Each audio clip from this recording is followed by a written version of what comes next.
নমস্কার, ডক্টর অনলাইনের এই বিশেষ পর্বে আপনাদের সকলকে জানাই স্বাগত। আমরা আজ একটি লাইভ অনুষ্ঠানে রয়েছে। আপনারা সকলেই জানেন যে এটি একটি লাইভ অনুষ্ঠান, কিন্তু এই বিশেষ পর্ব এ কারণেই আমাদের মধ্যে একজন বিশেষ মানুষ উপস্থিত রয়েছেন।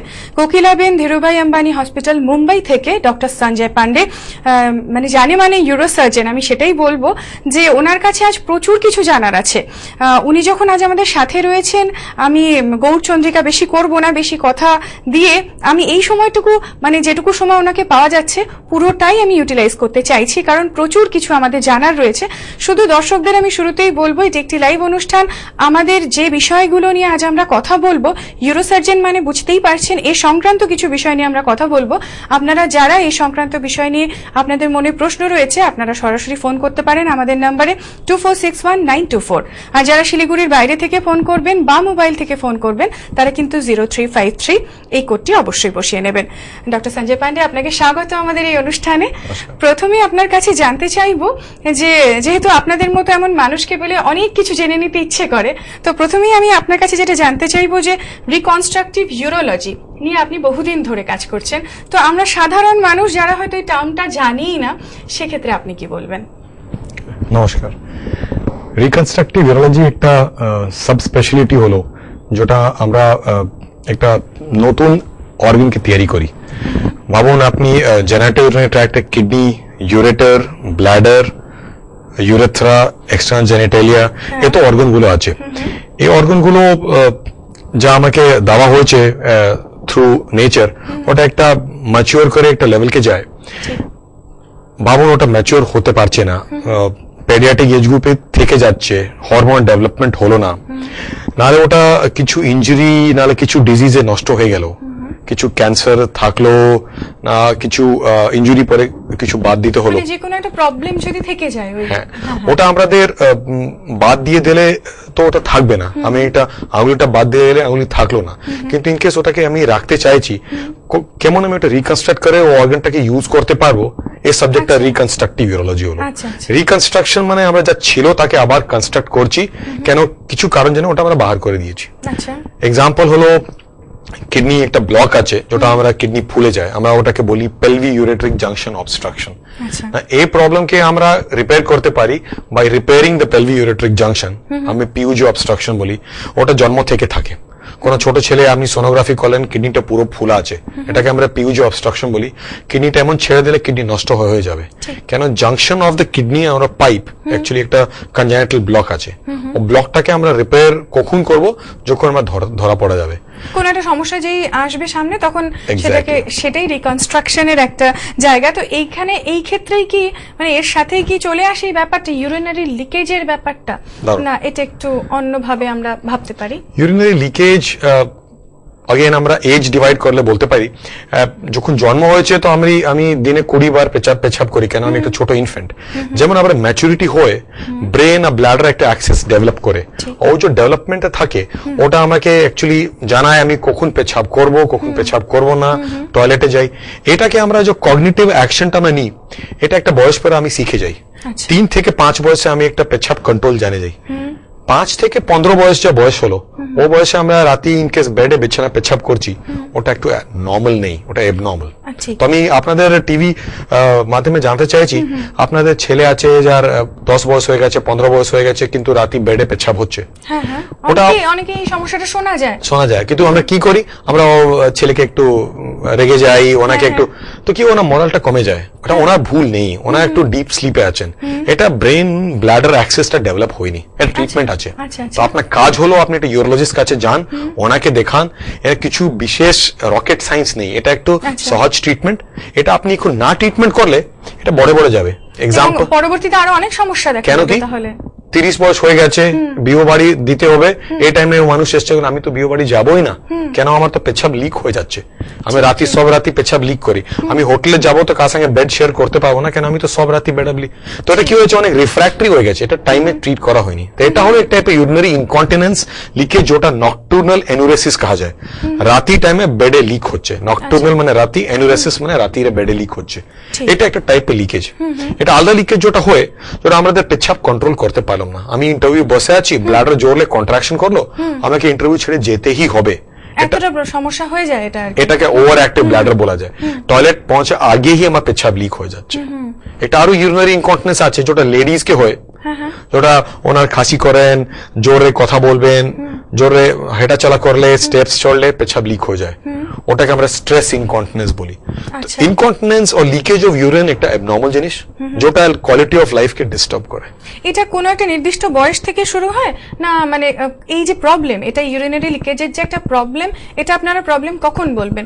যখন বাচ্চা একটু বড় হয়ে যাচ্ছে তখন তো তার এটা করার কথা না, তাহলে কোন বয়স থেকে মোটামুটি আপনারা বলবেন যে এটা সমস্যাটা হচ্ছে? তাহলে নকটুর্নাল এনুরেসিস 15 বয়স পরে অ্যাবনর্মাল, মানে রাতে আমি বেডে পেছাব করছি, 5, 7, 8 বয়স চলবে, ও টাইমে আমার ট্রিটমেন্ট করতে দরকার। কিন্তু 10 বয়স থেকে 15 বয়স আপনি ছেড়ে দিয়েছেন, ওটা আরো ট্রিটমেন্ট করে কষ্ট হয়ে যায়, তো ওটা আমি অ্যাবনর্মাল বলবো। So 10 years old child in case বেডে পেছাব করছে, আপনাকে তাড়াতাড়ি ডক্টরকে দেখাতে হবে, কারেক্টিভ অ্যাকশন নিতে হবে। কারেক্টিভ অ্যাকশন একদিন দুদিনে হয় না, এটা টাইম লাগে। এটা আপনাকে ভাবুন কিছু মাস ট্রিটমেন্ট চলবে, ডক্টর দেখবেন, কিছু বিশেষ টেস্ট লাগে না। এটা অ্যাকচুয়ালি একটা রিদম যেটা ডেভেলপ হয়নি একটু কম বয়সে, ওটা আমরা ডেভেলপ করে চেষ্টা করি। ঠিক। আচ্ছা, আরো একটা জিনিস আপনার কাছে জানার, ধরুন আপনাদের মতো এরকম মানুষকে আমরা তো সবসময় পাই না, এবার মুম্বাইতে সবার পক্ষে যাওয়া সম্ভবও নয়, তো আমরা কি এখানে আপনাকে পেতে পারি? মানে আমরা জানি যেটা আর কি গত 2 বছর ধরে আপনি এখানে আসছেন, তো আমাদের যদি একটু বলেন যে কোন সময়টাতে আমরা এখানকার মানুষ, উত্তরবঙ্গের মানুষ যদি চাই আপনার সাথে গিয়ে কনসাল্ট করতে পারি, আমাদের এ ধরনের কোনো সমস্যা? দারুণ। অ্যাকচুয়ালি কোকিলাবেন ধীরুভাই আম্বানি হসপিটাল, যেটা অনিল আম্বানি গ্রুপ প্রজেক্ট আছে, কোকিলাবেন একটা নতুন হসপিটাল যেটা 5 বছর আগে এসলো বম্বে, ওনার থেকে আমি এখানে শ্রীকৃষ্ণ হেলথ সার্ভিসেস যেটা সেবক রোডে আছে, আমরা একটা কনজয়েন্ট প্রজেক্ট করেছি, যে থেকে আমরা সব টাইপের ইউরিনারি প্রবলেম, মানে বেসিক ইউরিনারি প্রবলেম থেকে নিয়ে রিকনস্ট্রাকটিভ ইউরিনারি থেকে নিয়ে কিডনি ট্রান্সপ্লান্ট, কিডনি ক্যান্সার গুলো ট্রিটমেন্ট করে দেন। আমি মাসে মাসে এখানে আসি, তো আপনার টিভি মাধ্যমে জানাতে চাইছি কি আমি end of the month last উইকেন্ডে আমি এখানে থাকি, আর ওটা আপনি খবর নিতে পারেন, জানতে পারেন। আর শ্রীকৃষ্ণ হেলথ সার্ভিসেস এখান থেকে একটা নতুন প্রজেক্ট যেটা ডক্টর ঘোষ রান করেন, এই প্রজেক্টে আমরা অনেক মানুষকে এখন ট্রিট করতে পারছি, অনেক টাইপের অ্যাওয়ারনেস ক্রিয়েট করতে পারছি। সো 2 বছর হয়ে গেল, আমরা অ্যাকচুয়ালি অনেক খুশি আছি এখানে এসে। সেরকম মানে লোকের সমস্যা নিয়ে যাচ্ছে আপনাদের কাছে এবং রেসপন্স পাচ্ছেন আপনারা, অনেক ভালো রেসপন্স। তাহলে আপনাদের যারা হয়তো এখনো এই সমস্যায় ভুগছেন কিন্তু ঠিক বুঝতে পারছেন না যে কোথায় গেলে সমস্যার সমাধান হবে, আপনারা কিন্তু চলে যেতে পারেন শ্রীকৃষ্ণ হেলথ কেয়ার সার্ভিসে, 96 আশ্রমপাড়া আর মানে এর ঠিকানা, আপনারা সরাসরি চলে যেতে পারেন সেইখানটাতে। ডক্টর সঞ্জয় পান্ডে উনি নিজের মুখেই বললেন যে প্রতি মাসের শেষ সপ্তাহে উনি কিন্তু ওইখানটাতে থাকেন, আপনারা অবশ্যই অ্যাপয়েন্টমেন্ট করে যাবেন।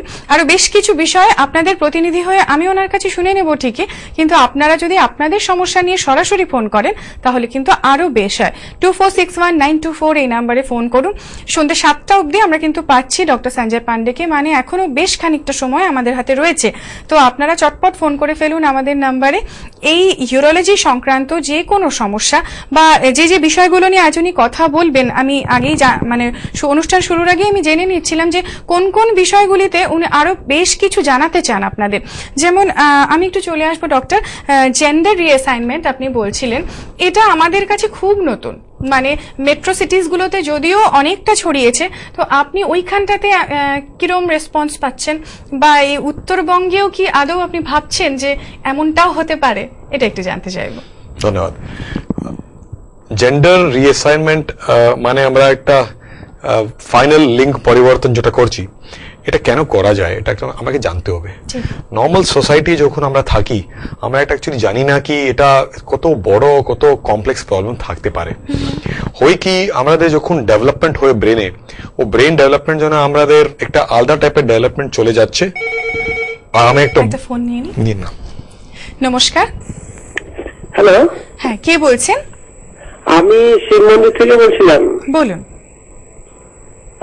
বললাম যে আপনাদের এই প্রোগ্রামটা আমি জাস্ট এক্ষুনি দেখলাম, তো আমার মেয়ের 5 বছর প্লাস বয়স চলছে, কিন্তু বিছানায় গেলেন ওই মানে যদি 2-3 বার তোলা যায় তাহলে সে পেচ্ছাপ করে না, কিন্তু না তুললে বিছানায় পেচ্ছাপ করে। এইটা একটা সমস্যা। তো 5 বছর প্লাস, তাতে কি ওর কি কোনো ডাক্তারবাবুকে কোনো চিকিৎসার ব্যাপার আছে নাকি এমনি কোনো কিছুতে অলরেডি সেরে যাবে? আমি তো একটু কাইন্ডলি জানতে চাচ্ছিলাম। নমস্কার। 5 বয়স বললেন তো আপনি? হ্যাঁ হ্যাঁ, এটা ঠিক টাইম আছে যখন আমরা চিকিৎসা করতে চাইছি, কেন ওনার রাতে 2-3 বার না তুললে বেডে পেছাব হয়ে যায়। আর যা বেডে পেছাব হয় ওটা পুরোই পেছাব হয়ে যায় নাকি? হ্যাঁ। তো এটা ভালো হতো কি আমরা এই বয়সেই ট্রিটমেন্ট আরম্ভ করি, নেক্সট 3 মাস থেকে 6 মাসে আমরা এটা পুরো ড্রাই পাবো। তো আমি তো সাজেস্ট করবো কি এটা আমাদের দেখতেই হবে, কেন আমরা দেখলে এটা আমরা টাইমে ট্রিটমেন্ট আরম্ভ করতে পারবো। ট্রিটমেন্টটা অনেক সহজ, ট্রিটমেন্টটা ট্যাবলেট আর মেডিসিন দ্বারাই ঠিক করা যায়। আমি সাজেস্ট করবো এটা আপনি নিশ্চয় দেখাতে চেষ্টা করুন। হ্যাঁ, আপনি তাহলে সরাসরি চলে আসতে পারেন, সেবক রোডেই রয়েছে শ্রীকৃষ্ণ হেলথ কেয়ার সার্ভিস। আর উনি যেটা বললেন উনি প্রতি মাসের শেষ সপ্তাহে কিন্তু থাকেন, একটু অ্যাপয়েন্টমেন্ট করে চলে আসুন, আর ওনার কাছে সাজেশনও পাবেন আর যে সমস্যা বলছেন তার সমাধানও পাবেন। ধন্যবাদ। জেন্ডার প্রবলেমটা কখন বেরোয়, কেন কি আমাদের যা বডি পেয়েছি ও ব্রেন যে ডেভেলপমেন্ট হচ্ছে ও মাস্কুলিন ডেভেলপমেন্ট এমনই আমি বডি পাচ্ছি, কিন্তু অনেকবার এই যে ফিটাল ব্রেন যে ডেভেলপমেন্টটা থাকে ওটা আলাদা থাকে, ওটা অ্যাডোলেসেন্স পিরিয়ড যখন আমরা গ্রোথ হচ্ছে ও টাইমে আমরা ভাবছি কি আমি তো একটা পুরুষ, কিন্তু আমি তো একটা স্ত্রী হতে চাইছি, আর ও মোটিভেশনটা এত স্ট্রং হয়ে যায় যেটা আমি কাউকে বলতে পারি না, আমার ফ্যামিলিকে জানাতে পারি না, কাউকে জানাতে পারি না। সো জেন্ডার ডিসফোরিয়া নাহলে জেন্ডার আইডেন্টিটি ডিসঅর্ডার যে প্রবলেমটা আছে ওটা এমন প্রবলেম কি ওটা একটা প্রোগ্রেসিভ মোটিভেশন থাকে যে মানুষ অ্যাডাল্ট হয়ে যায়। এই জিনিসটা সোসাইটি কমন আছে, এটা সব কান্ট্রি পাওয়া যায়, ডিপেন্ড করে কোন সোসাইটি আছে, আমি এই সোসাইটি বলতে পারবো না বলতে পারবো, আমাকে সোসাইটি কিভাবে নেবে ব্যাপারটা, এটা অনেকেই মনে হয় ক্ষেত্রে পিছিয়ে যায় এই কারণটাতে। কিন্তু আমার মনে হয় এখন মানে আমার এটা অবশ্যই ব্যক্তিগত মতামত এবং আপনারা বুঝতে পারবেন এখন অনেকটা বোধহয় সময় এসেছে। মেট্রো সিটিসে আপনারা নিশ্চয়ই দেখছেন যে মানে অনেকে সহজভাবে এটা নিতে পারছে, আমরা এটা দেখছি, কেন কি মেট্রো সিটিজ একটু কসমোপলিটন লাইফস্টাইল, কেউ কাউ উপরে তো ইয়ে নেই, ডিপেন্ডেন্ট নেই, সবাই নিজে যে কাজ করে।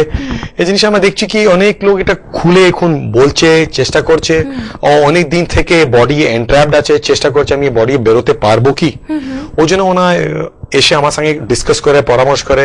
কেন কি আমি এই সাবজেক্টে ট্রেন্ড আছি, আমি একটা ট্রেন্ড জেন্ডার রিঅ্যাসাইনমেন্ট সার্জন, আমি সার্বিয়া গিয়ে অনেকবার ওখান থেকে ট্রেনিং নিয়ে as a urologist reconstructive urology করে জেন্ডার রিঅ্যাসাইনমেন্ট একটা হাইয়েস্ট লেভেল অফ রিকনস্ট্রাকশন হলো, যখন আপনি পুরো একটা মানুষকে কনভার্ট করে দিচ্ছেন মেল থেকে ফিমেল, ফিমেল থেকে মেল, ওকে কেপেবল করতে পারছেন। তো এই জিনিসটা সোসাইটি আছে, এই জিনিসটাকে আমাকে একটুলি প্যাশনেটলি দেখতে হবে, সোসাইটিকে এটা অ্যাকসেপ্ট করাটা ভালো, কেন না অ্যাকসেপ্ট করলে ওই জিনিসটা সোসাইটিকে অ্যাকচুয়ালি না রিপালস করে, কেন মানুষ যায় না কোথায় যাবে, বাবা মাকে বলতে পারে না, ভাই বোনকে বলতে পারে না, ডক্টরকেও না বলতে পারলে কাকে বলবে।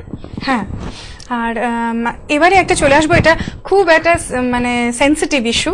এবার উত্তরবঙ্গের মানুষদেরও আমি বলতে চাইবো আমাদের ডাক্তারবাবুর হয়ে যে মেট্রো সিটিজে অনেকেই কিন্তু এখন খোলাখুলি বলছেন এবং যেটা চাইছেন সেটা করে ফেলছেন। উত্তরবঙ্গেও মানে আশেপাশে যারা রয়েছেন এমন হয়তো ইচ্ছে হচ্ছে, অথচ মানে উনি যেটা বললেন একদম ইচ্ছেটা এই পর্যায়ে পৌঁছে যায়। একটা ফোন নিয়ে নিচ্ছে। নমস্কার, নমস্কার, কে বলছেন? हाँ नमस्कार सर, मैं इंद्र प्रसाद बोल रहा हूँ। हाँ हाँ बोलिए। सिलीगुड़ी से बोल रहा हूँ। मेरे पापा को में इतना प्रॉब्लम, उनको डायबिटीज है, तो जो पेशाब था ना वो ब्लॉक हो जा रहा है। जी, उनकी उम्र कितनी है साहब? डॉक्टर तपस मिश्र जी को दिखाया था जी, उन्होंने बोला कि जो वेन होता है जिसे पेशाब निकलती है वो नैरो हो गया है। जी साहब, तो उन्होंने उसमें वेन में वो कैथेटर लगा दिया था। जी, कैथेटर लगा देने के बाद फर्स्ट में तो 12 नंबर का कैथेटर मशीन से लगवाए थे। जी हाँ, फिर उन्होंने बोला था कि after every week you come to me, I will change it and I will increase the size of the catheter. अभी स्टेटस क्या है उनकी? अभी स्टेटस ये है कि मैंने लास्ट वीक लेके गया था, तो जब कैथेटर चेंज होना था तो 12 नंबर का कैथेटर था, उसमें 14 नंबर घुसाना था, तो लगा नहीं, तो वो उसके बाद 10 नंबर घुसा। अच्छा, 10 नंबर लगने के बाद भी प्रॉब्लम क्या हो रही है कि पेशाब मतलब जो हो रही है यूरिन फ्लो है वो रुक जा रही है। जी साहब, तो इसके लिए पूछा था कि इसे कुछ क्या उपाय है इसका? मैं समझाता हूं आपको। अगर 10 और 12 नंबर की कैथेटर एक वृद्धावस्था में पुरुष के पेशाब के रास्ते नहीं जा रही है तो पेशाब के रास्ते में रुकावट है, इसको हम स्ट्रिक्चर यूरेथ्रा कहते हैं। स्ट्रिक्चर यूरेथ्रा एक इस तरह की बीमारी है जो पेशाब के लंबे से रास्ते में कहीं रुकावट बन चुकी है, और रुकावट इतनी टाइट है कि वो एक छोटी सी पाइप को एक्सेप्ट करती है, उससे बड़ी पाइप को एक्सेप्ट नहीं करती। स्ट्रिक्चर यूरेथ्रा एक तरह की बीमारी है जिसको हमें रिपेयर करने की जरूरत होती है, और इस रिपेयर के लिए हमें कभी कभी दूरबीन से इस रास्ते को खोलना पड़ता है, और दूरबीन से खोल करके इसको फॉलो करना पड़ता है। अगर ये बहुत टाइट रहता है और अगर रुकावट बहुत लंबी है तो फिर हम इसे रिपेयर करते हैं, जिसको हम शुरू में रिकंस्ट्रक्टिव यूरोलॉजी की बात कर रहे थे। तो कहीं ना कहीं इनको देखने की जरूरत है, बिकॉज पिता की उम्र में हम 10 और 12 नंबर की कैथेटर पे नहीं रह सकते, मतलब रुकावट ज्यादा है। तो इन्हें देखने की जरूरत है, इनसे हमें मिलने की जरूरत है। इनके कैथेटर को हम 16, 18, 20 नंबर की कैथेटर जाना चाहिए, और क्योंकि ये नहीं जा रहा है, इस डिजीज को हम स्ट्रक्चर यूरेथ्रा कहते हैं। ये सिर्फ डायलिटेशन से काम नहीं चलता, या तो हमें दूरबीन डालकर किसी को खोलने की जरूरत होती है और इसे समझने की जरूरत होती है। डॉक्टर, अब मैं आपसे थोड़ा जानना चाहूंगी, जैसे कि बुजुर्गों को तो ये प्रॉब्लम होते ही रहते हैं, मतलब, लेकिन बच्चों को भी प्रॉब्लम होते हैं इस तरह के प्रॉब्लम, तो पेडियाट्रिक यूरोलॉजी इस तरह का कुछ अगर आप बताए तो हम थोड़ा बताएंगे अपने दर्शकों को। Very good question.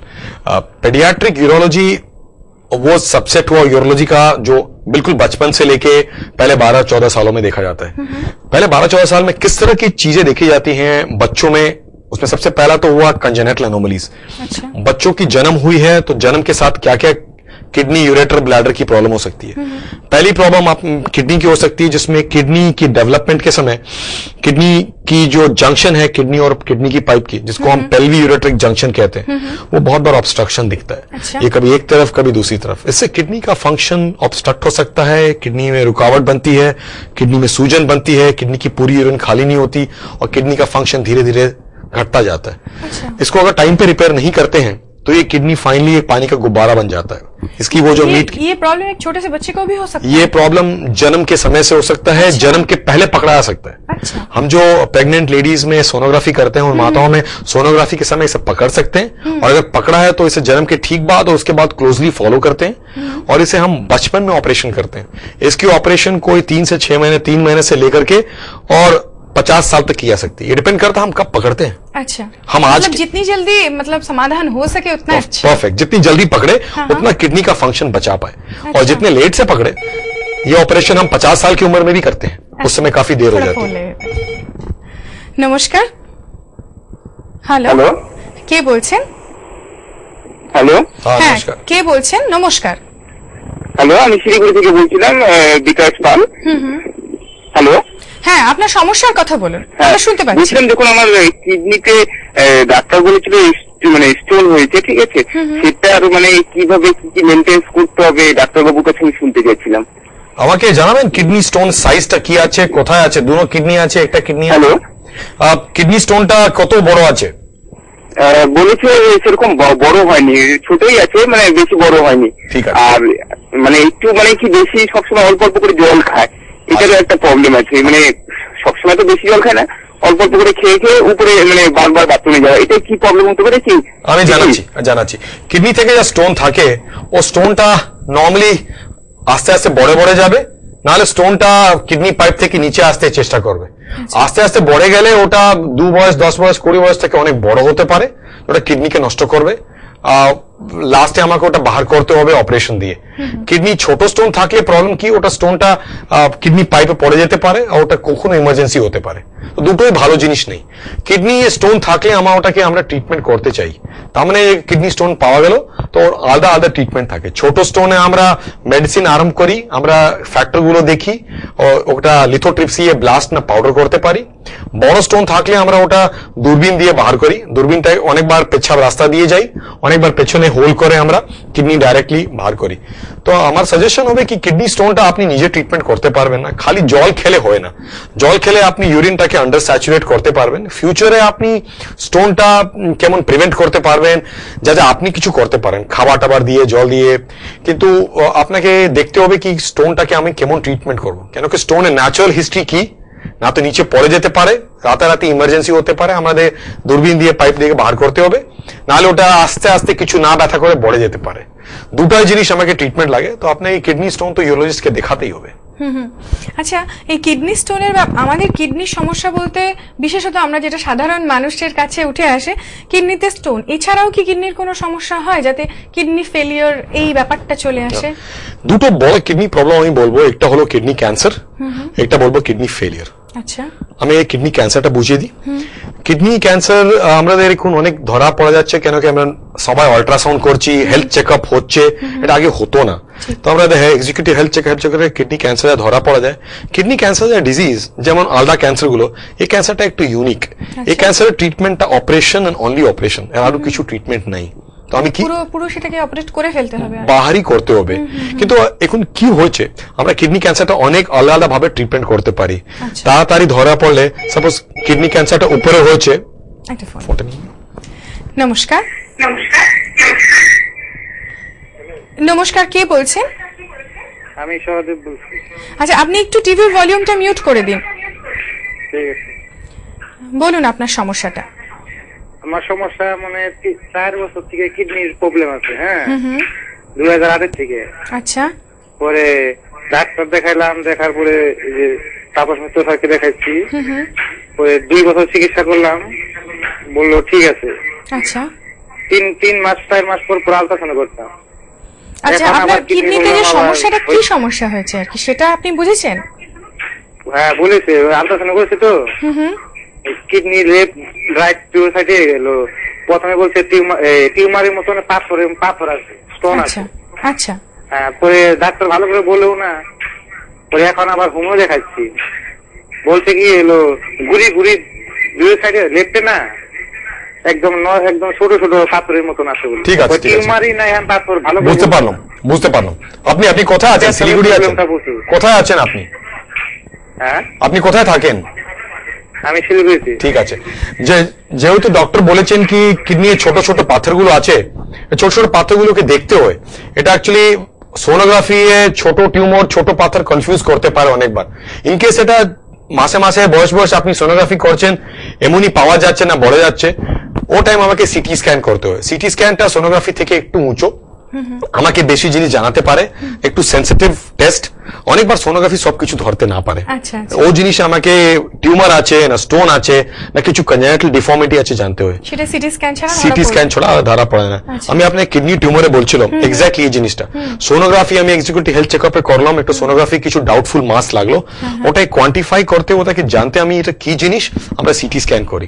CT scan আমাকে জানাতে পারে কি এই টিউমারটা আমি খালি বাহার করতে পারবো কি না কিডনিটা পুরো বাদ দিতে হয়। ওই জন্য আমরা আগে নেফ্রেক্টমি করতাম, আমি ওটাকে পার্শিয়াল নেফ্রেক্টমি করতে পারি, একটু পার্শিয়াল কিডনিটাও বাহার করতে পারি। আচ্ছা, মানে এমনটাও করা যায়? কেন আমি বলছি 4000 এ একটা মানুষ এমন থাকে যার একটাই কিডনি থাকে। আচ্ছা, আমি জানি না কি আপনাদের দুটো কিডনি আছে না একটাই কিডনি আছে। নর্মাল ইনসিডেন্স আছে 4000 এ একটা মানুষ এমন থাকে যার একটাই কিডনি থাকে। তো এমন হতে পারে একটা মানুষের একটাই কিডনি আছে, ও কিডনি টিউমার হয়ে গেছে, আপনি ও কিডনি বাদ দিলে ও কিডনি ফেলিয়ার চলে যাবেন, ও কিডনি নেফ্রন থাকবেই না। এমন জিনিসে আমরা kidney preserving nephron preserving surgery করি, যেটাকে আমরা বলি nephron preserving surgery, partial nephrectomy enucleation. আমাদের একটু কোকিলাবেন ধীরুভাই আম্বানি হসপিটালে একটু উঁচু গিয়ে আমাদের ক্যান্সার ডিপার্টমেন্টে আমি ডক্টর যুবরাজা, ডক্টর বিজয়, আমরা রোবট দিয়ে অপারেশন করছি। আগে ল্যাপ্রোস্কোপ ছিল, আমরা হোল করে মিনিমালি ইনভেসিভ সার্জারি করতাম। এখন ও জিনিসটাকে অনেক ইমপ্রুভ করতে জানে, ও জিনিসটাকে অনেক সেন্সিটিভলি করতে জানে, ও জিনিসটাকে অনেক প্রিসিশনে করতে জানে। আমরা রোবোটিক আর্ম ইউজ করি, যেটা একটু রিমোট কন্ট্রোল দিয়ে অনেক হাই লেভেলের প্রিসিশন দিয়ে আমাকে ট্রিটমেন্ট করতে দেয়। আচ্ছা, ইয়েস, সো এটা নতুন ট্রিটমেন্ট আর্ম টেকনোলজি এসেছে, যেটা আমাদের হসপিটালে বম্বে আছে। এন্ড রোবোটিক সার্জারি অনেক রেভলিউশনাইজ করেছে, specially robotic prostate cancer, robotic pyeloplasty, robotic VVF repair, robotic gynaecological surgery, robotic, এটা অনেক প্রিসিশন দিয়ে অনেক কম টাইমে অনেক ভালো কাজ করে, তাড়াতাড়ি পেশেন্টকে ডিসচার্জ করতে পারেন। তো মরবিটি নেই, যেটা আমি এত বড় কেটে আগে ট্রান্সপ্লান্ট করতাম, ওই জিনিসগুলো বন্ধ হয়ে গেছে। মানে ওই ল্যাপ্রোস্কোপিক বা ওই ল্যাপ্রোস্কোপি থেকে আরো ভালো টেকনোলজি, ওটাকে রোবোটিক বলি আমরা। আচ্ছা, ফোনটা নিয়ে নিচ্ছি। নমস্কার। হ্যালো, নমস্কার। হ্যাঁ, কে বলছেন? আমি প্রদীপ বলছি। আমার গলব্লাডারে স্টোন আছে 12 mm। আচ্ছা, তো অপারেশন কি ইমিডিয়েট করাতে হবে না কিছু ইনকল করতে পারবো? আমি জানাচ্ছি, গল ব্লাডার স্টোন একটা গ্যাস্ট্রোএন্টারোলজিস্ট সার্জন কাজ করেন। গল ব্লাডার স্টোনটা অ্যাকচুয়ালি যখন হয় তার মানে গল ব্লাডার ডিজিজ হয়ে গেছে, ওটা কিডনি স্টোন যেমন জিনিস নেই। গল ব্লাডার স্টোন মানে আপনাকে গল ব্লাডার বাদ দিতে হয়। এখন পুরো সংসারে পুরো ভারতবর্ষে এখন শিলিগুড়ি ওরা ল্যাপ্রোস্কোপি দিয়ে গল ব্লাডার সার্জারি করে, যাকে আমরা ল্যাপ্রোস্কোপি কোলেসিস্টেক্টমি করি। আপনি গ্যাস্ট্রো সার্জনকে দেখাতে পারেন। এটা কিডনি স্টোনে আমরা কিডনি নর্মালি বাদ দিই না, আমরা স্টোনটা বার করি, কিডনিটাকে বাঁচাই। কিন্তু এই গল ব্লাডার সার্জারি আমরা গল ব্লাডারটা বার করি, কিডনিটাকে আমাকে বাঁচাতে হয়। সো গল ব্লাডারটা আপনাকে বার করতে হবে।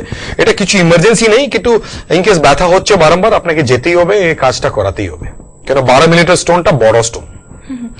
আচ্ছা ডক্টর, আরো একটা কথা আপনার কাছে জানার, যে আমরা এমন অনেক সময় শুনে থাকি যে এখন হাই প্রেশার অনেকেরই থাকে, সুগার অনেকেরই থাকে, এবং তাতে আমরা শুনে থাকি যেটা যে কিডনি এফেক্টেড হয়। এটাতে আপনি কি বলবেন? দারুণ বললেন। আমরা ডিসকাস করছিলাম কিডনি টিউমার, পরে নেক্সট। নমস্কার। হ্যালো, নমস্কার, কে বলছেন? হ্যালো, হ্যাঁ নমস্কার। হ্যালো, হ্যাঁ নমস্কার, বলুন। হ্যাঁ বলছি কি, আমি 4-5 দিন থেকে মানে খুব পেচ্ছাপ চাপে, মানে আধ ঘন্টা 1 ঘন্টা পর খুব পেচ্ছাপ চাপে থাকা যায় না। আর বিকেলের দিকে পেচ্ছাপটা খুব মানে অল্প অল্প হয় না, খুব কম হয়, মানে ওই জন্যই বলছি আর কি। আপনার বয়স কত দাদা? হ্যালো, আপনার বয়স কত? আমার বয়স 32। আচ্ছা ঠিক আছে। থাকুন। যেহেতু আপনার পেচ্ছাপটা বিকেলে ভালো হয় না, কষ্ট দিয়ে হয়ে, ড্রপ হয়ে ভালো বেরোয় না, আর দিনে পেচ্ছাপটা অনেক চাপ থাকে, আমাকে ভয় আছে আপনার পেচ্ছাপ রাস্তায় ব্লক তো নেই। এটাই কেন কিছুদিন আগে আরম্ভ হয়েছে, আমাকে দেখতে হবে পেচ্ছাপে কিছু ইনফেকশন নেই। ইনফেকশন থাকলে আপনাকে বারংবার যেতে হয়, ইনফেকশন থাকলে পেচ্ছাপটা ভালো না বেরোতে পারে, ইনফেকশন থাকলে আপনার ড্রপ বেরোবে, জ্বালা হতে পারে, জ্বর হতে পারে। তো আমাদের দেখতে হবে কি এই জিনিসটা কি, কেন আপনার বয়সটা 35 ইয়ার্স, 35 ইজ একটা ইয়ং মানুষের ইনকেস পেচ্ছাপ ভালো না বেরোলো, পসিবিলিটি আছে একটা স্ট্রিকচার ইউরিনারি প্যাসেজে ব্লক হতে পারে। এটা মাইল্ড ব্লক হতে পারে, যেটা ইনফেকশন পরে অ্যাগ্রাভেট হতে পারে। ভাবুন আপনি 4-5 দিন এটা পরে জ্বালা আরম্ভ হয়েছে, 4-5 দিন আগে আপনাদের জ্বর হয়েছে, পেচ্ছাপ ভালো বেরোচ্ছে না, আমাদের ইউরিনারি কালচার করতে হবে, ইউরিনারি রুটিন টেস্ট করতে হবে, সোনোগ্রাফি করতে হবে, কিছু মেডিসিন দিয়ে আপনাকে আগে স্টেবিলাইজ করতে হবে, তারপরে স্ট্রিকচার ইউরেথ্রা জন্য ইউরোফ্লোমেট্রি করে দেখতে হবে। তো আপনি আমার কাছে এসে দেখাতে পারেন এটা। ডক্টর, এই পুরনো প্রশ্নে ফিরে যাব আমি একবার। যে কিডনি ফেলিয়ার হয় ওর দুটো মেইন রিজন হলো, আচ্ছা, হাই ব্লাড প্রেশার, ডায়াবেটিস। এটা দুটো সব থেকে স্ট্রং এনিমি কিডনি জন্য। সো ইন কেস একটা ব্লাড প্রেশার আছে মানুষের 10 বয়স ধরে থেকে, ওটা কিডনিকে গ্রাজুয়াল হ্যামারিং করছে। ডায়াবেটিস আছে, ডায়াবেটিস কন্ট্রোল নেই, ব্লাড প্রেশার আছে, ব্লাড প্রেশার কন্ট্রোল নেই। এই দুটো জিনিস কিডনিকে কষ্ট দিতে পারে। কিডনি গ্রাজুয়ালি ওর নেফ্রনস অ্যাক্টিভিটি কমে যায়, গ্রাজুয়ালি ওর কনসেন্ট্রেটিভ ক্যাপাসিটি ওর ফাংশনই কমে যায়। এটাকে আমরা বলি kidney function decrease, kidney failure. Kidney ফেলিয়ারটা ভালো জিনিস নেই। Kidney failure gradually can go to end stage renal disease. তার মানে দুটোই কিডনি নষ্ট হয়ে গেছে, আর দুটো কিডনি নষ্ট হলো তার মানে আমাদের এক্সক্রিটিং ক্যাপাসিটি কমে গেছে। আমি পেচ্ছাপ তো বাহার করতে পারি, কিন্তু আমার ওয়েস্ট প্রোডাক্টসটা বেরোচ্ছে না। তো কিডনি ফেলিয়ারে কি হয়, ক্রিয়াটিনটা বড়ে যায়, ভেরিয়াস অর্গানস এফেক্ট হয়, ওটা হার্ট, ব্রেন, আলাদা জিনিসগুলো। কিডনি ফেলিয়ার একটা বড় প্রবলেম। কিডনি ফেলিয়ার আমাদের অনেক ট্যাকল করছি। নমস্কার। নমস্কার, হ্যাঁ কে বলছেন? আমি তালগুড়া দিয়ে বলতেছি। হ্যাঁ বলুন, আপনার সমস্যার কথা বলুন। আমার জন্য কোন কিছু খাইতে পারি না, আর পুরো মাথা ঘুরে। আর কিছু আপনার পেচ্ছাপ ইউরিনে কিছু কষ্ট আছে? পেচ্ছাপে কিছু কষ্ট আছে? পেচ্ছাপে কিছু কষ্ট আছে? আছে, পেটের সাইডে কোনা পুরো ব্যথা করে, আর কিছু খাইতে পারি না। আচ্ছা, মানে মাথা ঘুরায়। আমাকে লাগছে আপনার বয়সে যা জিনিস লাগছে, আপনি উইক লাগছেন, মাথা ঘুরছে, পেটে ব্যথা হচ্ছে। আপনার বয়স কত? 33 বছর। দেখুন, এই বয়সে অ্যানিমিয়া অনেক কমন, বডি রক্ত অনেক কমন। ইন কেস আপনার মেনস্ট্রুয়াল ব্লিডিং বেশি হচ্ছে, আপনি খাবার দাবার কমে গেছে, পেটে ব্যথা হচ্ছে, পেটে ওয়ার্মস আছে, হেমোগ্লোবিন কম হতে পারে, মাথা ঘুরতে পারে, আপনাকে একটা ফিজিশিয়ানকে দেখাতে হবে, কেন ওনার দেখে এটা জানতে পারবেন। মানে এটা আদৌ ইউরোলজি সংক্রান্ত সমস্যা কিনা বা কি ধরনের সমস্যা, জেনারেল ফিজিশিয়ান সেটা দেখাতে হবে। একটা পেটে ব্যথা আছে মানে একটা সোনোগ্রাফি নিশ্চয় করতে হয়, কেন আপনার এমন অবস্থা আছে, স্টুল টেস্ট করতে হয়, দেখতে কিছু ওয়ার্মস আছে কি নেই, একটা হেমোগ্লোবিন টেস্ট করে দেখতে হয়, মাথা ঘুরছে তো আমার অনেক উইকনেস থাকতে পারে, অ্যানিমিয়াটা অনেক কম, একটা জেনারেল ফিজিশিয়ানকে দেখাতে পারে। আপনি তাহলে শুনে নিলেন, আপনি একজন জেনারেল ফিজিশিয়ানকে দেখিয়ে নিন, সে কোন সংক্রান্ত সমস্যা বললে আপনি যারা স্পেশাল সার্জন রয়েছেন তাদের কাছে সরাসরি চলে যেতে পারেন এবং তাদের কাছে সমস্যার সমাধানটা পেতে পারেন। এবারে হ্যাঁ, আমরা কিডনি ফেলিয়ার আগে যাব। সো যখন কিডনি ফেলিয়ারটা এন্ড স্টেজ রিনাল ডিজিজে চলে যায়, কিডনি ফাংশনটা পুরো চাপ হয়ে গেছে, চান্স আছে পেছাব বেরোবেই না, মানুষ কিডনি ফেলিয়ার আছে, মুখ গুলো ফুলে যাচ্ছে, একটু একটু পেছাব বেরোচ্ছেন, বডি